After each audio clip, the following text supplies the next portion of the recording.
Vous écoutez Ose être toi avec Amanda, le podcast qui vous accompagne sur le chemin de l'authenticité et des relations qui font du bien. Ici, on parle de tout ce qui peut vous permettre de vous sentir plus libre et pleinement vivant. Dans chaque épisode, je vous propose des pistes de réflexion et des clés concrètes avec douceur, audace et humour pour vous décomplexer et vous déculpabiliser. Parce qu'être soi, c'est un sacré voyage. Si ce podcast vous plaît, n'hésitez pas à le partager à quelqu'un qui en aurait besoin et à qui ça pourrait faire du bien, à le liker et à laisser un commentaire, parce que c'est grâce à vous s'il continue d'exister, de grandir et d'inspirer d'autres personnes. Allez, c'est parti. Bonne écoute. Miroir, miroir, mon beau miroir, dis-moi quelle blessure je m'inflige. C'est le thème aujourd'hui de cet épisode. J'espère que vous allez bien. J'avais envie de vous donner une clé vraiment très importante quand on a envie d'arrêter de répéter des schémas dans notre vie, d'arrêter de rencontrer le même style de personnes, de retomber dans le même style de relation. Et donc c'est vraiment une clé essentielle qui va être très éclairante et qui va nécessiter de l'observation et de la réflexion, de l'introspection. Et je crois vraiment que ce sera très utile. Et restez bien jusqu'à la fin parce que je vous donne un exercice très concret à mettre en place avec des questions à vous poser alors, au cours de l'épisode, mais particulièrement à la fin. J'en discutais avec une patiente aujourd'hui et c'est ce qui m'a donné l'idée de ce sujet de podcast. En fait, alors d'abord, on va reprendre les choses dans l'ordre. Je ne sais pas si vous avez déjà entendu parler des 5 blessures de l'âme de Lise Bourbeau. Alors, dans son ouvrage qui s'appelle Les 5 blessures de l'âme, il y a des choses intéressantes, puis il y a des choses qui ne sont pas forcément très pertinentes. Donc, prenez ce qui vous intéresse. En tout cas, moi, l'intérêt que j'y trouve, c'est d'avoir nommé ces 5 blessures qui sont la blessure d'injustice, la blessure d'humiliation, la blessure de trahison, la blessure d'abandon et la blessure de rejet. Alors, ce que je crois, c'est qu'on a tous plus ou moins ces 5 blessures-là. Et après, on va avoir au moins 3, je dirais 2 ou 3 de ces blessures qui va se surexprimer chez nous en fonction de ce que nous avons vécu, de nos blessures, de nos conditionnements, de nos traumatismes. Tout ça va donner un style particulier aux futurs événements que nous allons vivre, à ce que nous allons remarquer, retenir, à ce qui va retenir notre attention, à ce qu'on va vivre dans les relations, à des schémas qui vont se répéter dans nos vies, à des rencontres qu'on va faire. En fait, c'est comme porter une paire de lunettes. Si vous portez une paire de lunettes avec des verres bleus, vous allez voir le monde en bleu. Donc, ces blessures-là, elles vont vous faire voir le monde à travers le prisme de la blessure. Ce que je voudrais vous dire, c'est qu'il y a quelque chose de fondamental quand on s'intéresse à ça. C'est que, par exemple, si j'ai la blessure d'abandon, et je peux vous le dire parce que c'est une blessure qui m'a beaucoup marquée de par mon parcours de vie. Donc si j'ai la blessure d'abandon, je vais souvent tomber sur des gens qui répètent cet abandon. Ou en tout cas, il y a 2 possibilités. Soit je tombe sur des gens qui répètent ça, effectivement. Mais il y a aussi autre chose, c'est que moi, c'est ce que je vais retenir de l'expérience.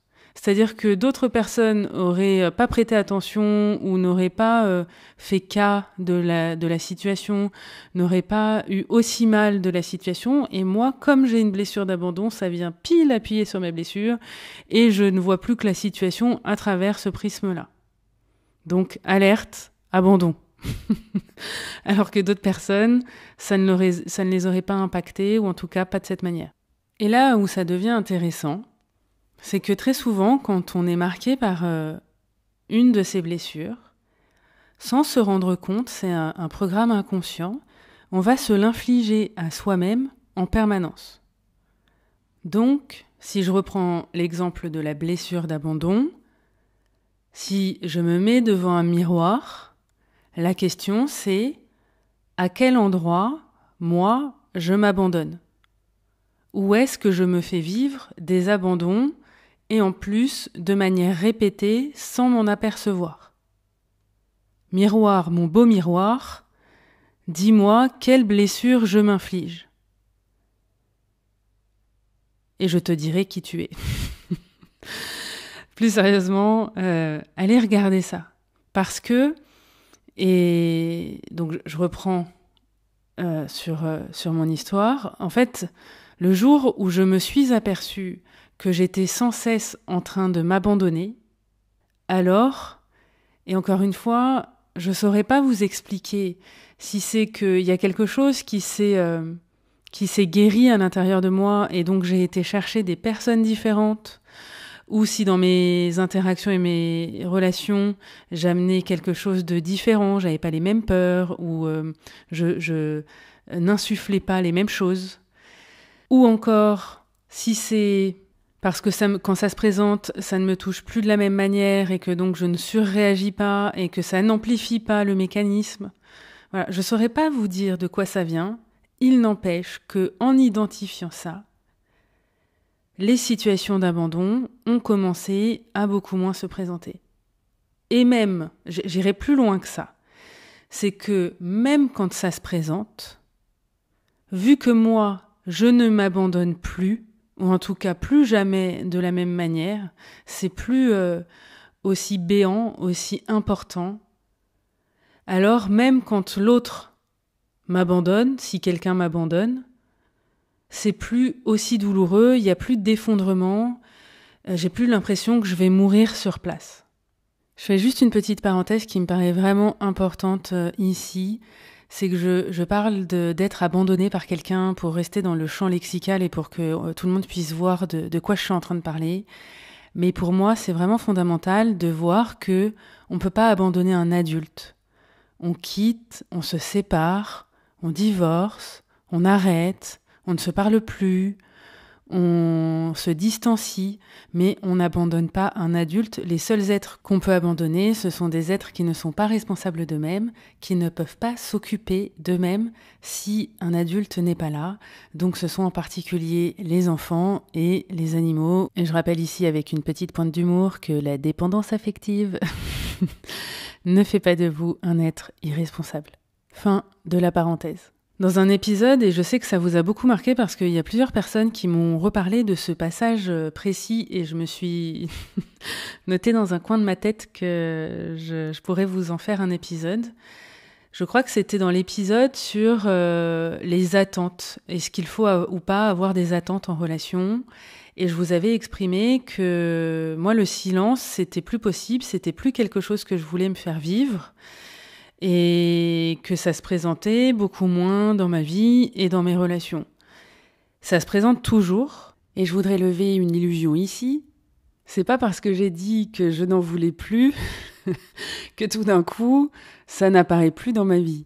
S'il suffisait de dire j'en veux plus pour que ça se manifeste plus, ça se saurait. J'ai pas fait un tour de passe-passe, un tour de magie, et j'ai décrété que j'en voulais plus, donc pouf, ça disparaît. Ça c'est... Dans le milieu du développement personnel ou le milieu spirituel New Age, on vous fait croire tout un tas de choses autour de la loi de l'abondance, de la loi de l'attraction. Attention, prenez ça avec des pincettes. C'est pas miraculeux. Ici, ce que je voulais dire quand je disais que ça n'apparaît plus, c'est parce que j'ai accepté d'aller regarder ce qu'il y avait de désagréable à l'intérieur de moi, ce qui se reproduisait dans mon histoire, dans mes relations, les schémas qui se répétaient.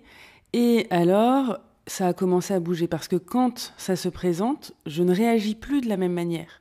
C'est Einstein qui disait que la folie, c'est de faire tout le temps la même chose en espérant de ne pas avoir le même résultat. Et en fait, quand vous vous mettez à faire autre chose, à réagir différemment, nécessairement, vous obtenez un résultat différent. Donc ça, c'est fondamental de voir ça. Et mon message du jour, c'est vraiment ça. Regardez. Et parfois, c'est dur parce qu'on est dans une forme de déni, d'aveuglement, de refoulement. On n'a pas envie de voir que nous, soit on laisse d'autres personnes dans le silence, soit on se fait taire soi-même. Il y a des mécanismes de silenciation envers soi.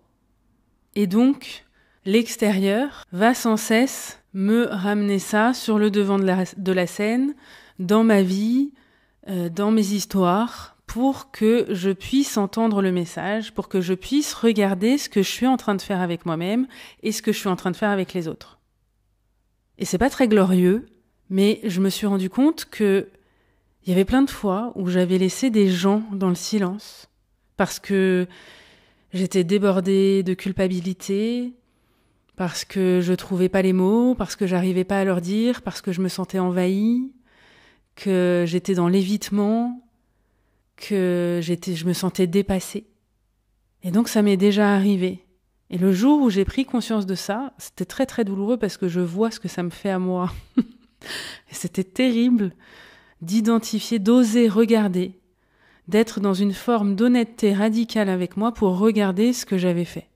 Et donc, c'est de la projection parce que je ne sais pas ce que ça a fait sur les personnes que j'ai laissées en silence et probablement elles n'ont pas ressenti les mêmes choses que ce que moi je pouvais ressentir quand on faisait ça avec moi.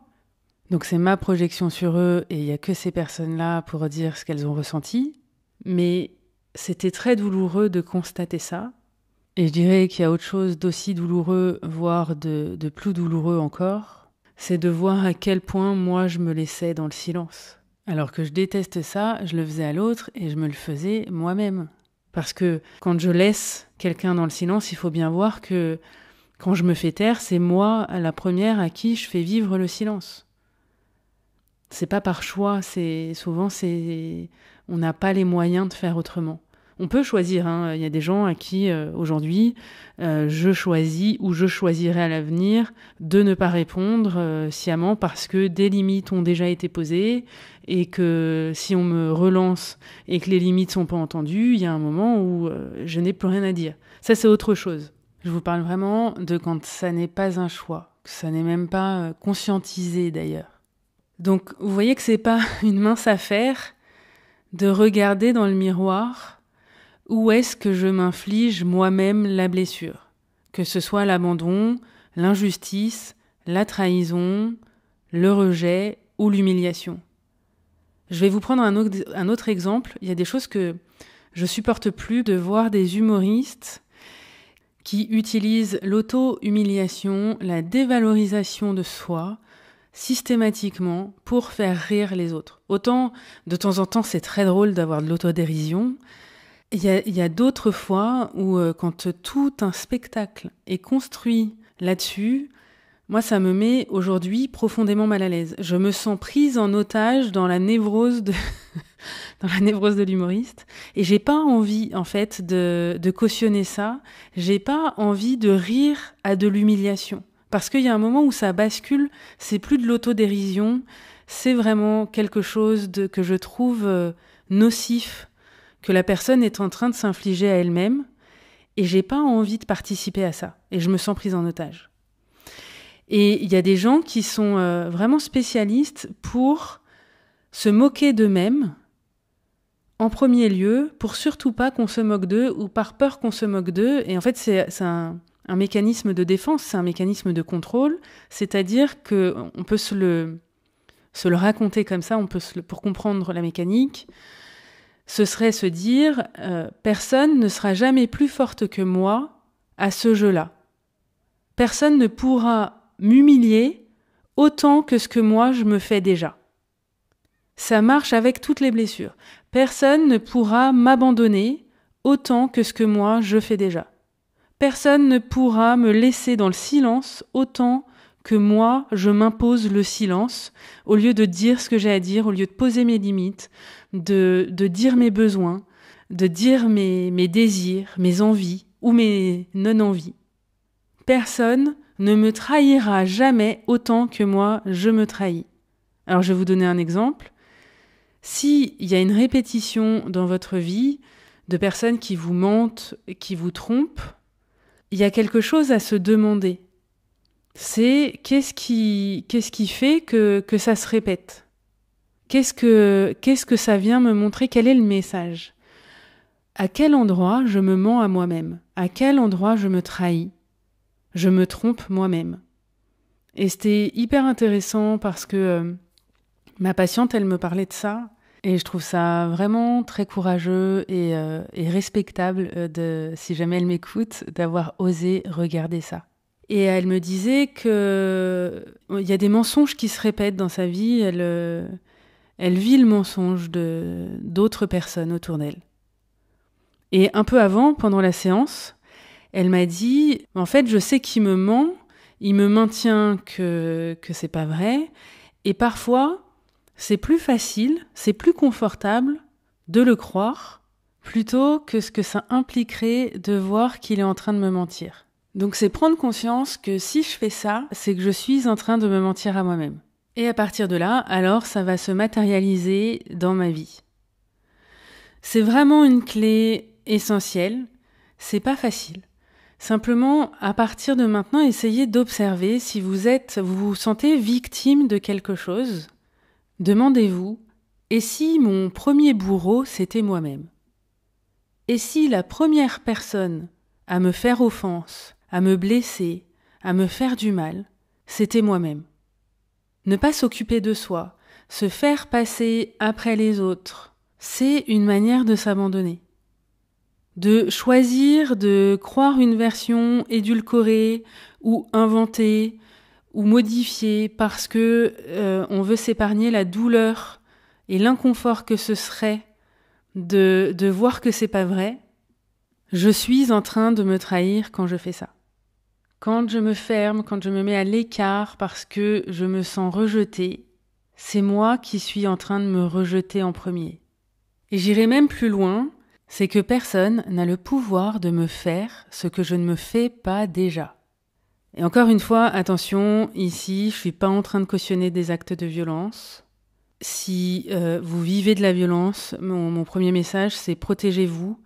Si c'est pas possible dans l'immédiat, mettez des choses en place, allez voir des professionnels, parlez autour de vous, entourez-vous et petit à petit, sortez-vous de la situation extrême dans laquelle vous êtes.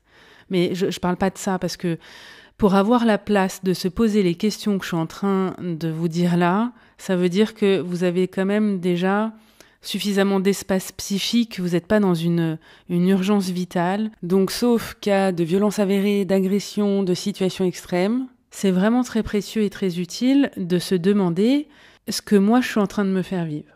Et parfois c'est très ancré, c'est bien masqué, on a du mal à l'identifier parce que c'est un mécanisme de défense et ce mécanisme de défense se met en place pour nous protéger de quelque chose de très douloureux. Évidemment, je vais me mentir à moi-même parce que de voir la vérité crue, si tant est qu'il y ait une vérité, en tout cas de voir les faits de manière objective, crûment, ce serait dévastateur pour moi.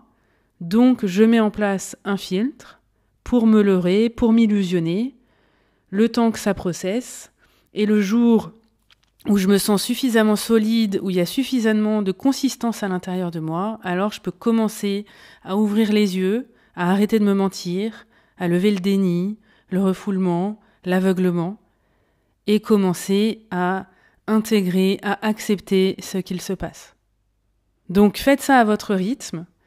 Encore une fois, si vous avez besoin, faites-vous accompagner.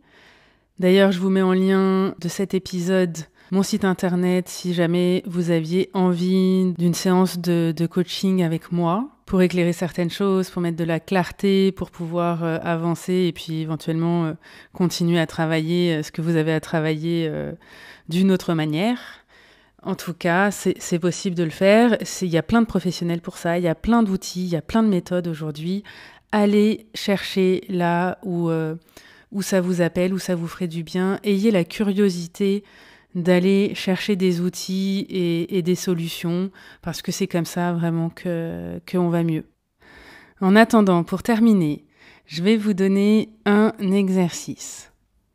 Je vous invite à prendre un miroir et à vous observer dans ce miroir pendant au moins 1 minute. Alors je dirais de 1 à 5 minutes pour que vous ayez vraiment le temps de prendre contact avec votre reflet, mais faites en respect de vous ce qui est digeste pour vous, ce qui est possible aujourd'hui pour vous. Et regardez-vous sans bouger et respirez là-dedans. Vraiment, observez-vous, regardez-vous, connectez-vous à votre regard. Et puis, demandez-vous, quelle blessure est présente chez moi? Quelle blessure s'active régulièrement chez moi? Et écrivez les premiers mots qui viennent. Et pour les blessures qui apparaissent, essayez de noter au moins 2 façons dont vous vous infligez cette blessure.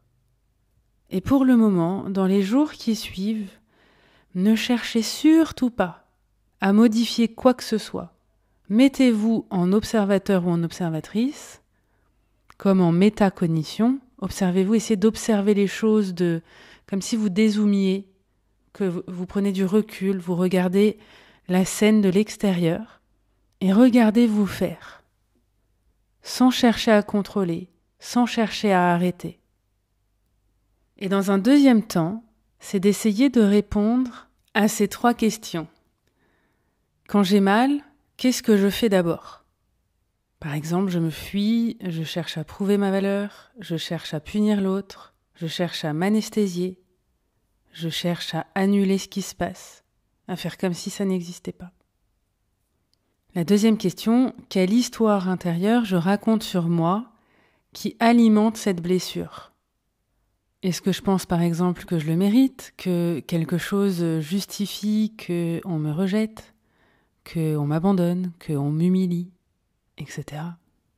Et enfin, est-ce qu'il est possible qu'à partir d'aujourd'hui, je commence à me raconter une histoire différente et que je commence à me traiter différemment, à arrêter de m'infliger cette blessure à moi-même? Et pour clôturer ces 3 questions, je vous invite à poser la plus petite action possible que vous puissiez faire pour ne plus jouer ce scénario, pour commencer à ne plus vous infliger cette blessure. Qu'est-ce que vous pouvez ne plus faire ou commencer à faire? Si par exemple, je m'abandonne, peut-être commencer à me passer de la crème, à prendre soin de moi. Si je me mens, peut-être de commencer à regarder quelque chose que d'habitude, j'aime pas, ça me met pas confortable, mais c'est ok, c'est acceptable de regarder ça. Et je vous invite même à mettre en commentaire cette action pour vous inviter à passer à l'action, que ce soit sur Instagram, que ce soit sur la plateforme d'écoute de ce podcast. Écrivez-le, ancrez-le dans la matière. Quelle est l'action que vous allez commencer à faire pour arrêter de rejouer encore et encore le même script? Et pour conclure, comme à mon habitude, je vous laisse avec, alors depuis quelques épisodes c'est plus une, mais avec 2 citations. La première, c'est le poète soufi Rumi qui nous dit « La blessure est l'endroit par lequel la lumière entre en toi ». Et Gandhi qui, dans un autre registre, nous dit « Personne ne peut me blesser sans ma permission ». Voilà, c'est tout pour aujourd'hui. Je vous souhaite une jolie rencontre avec vous-même et je vous dis à très vite.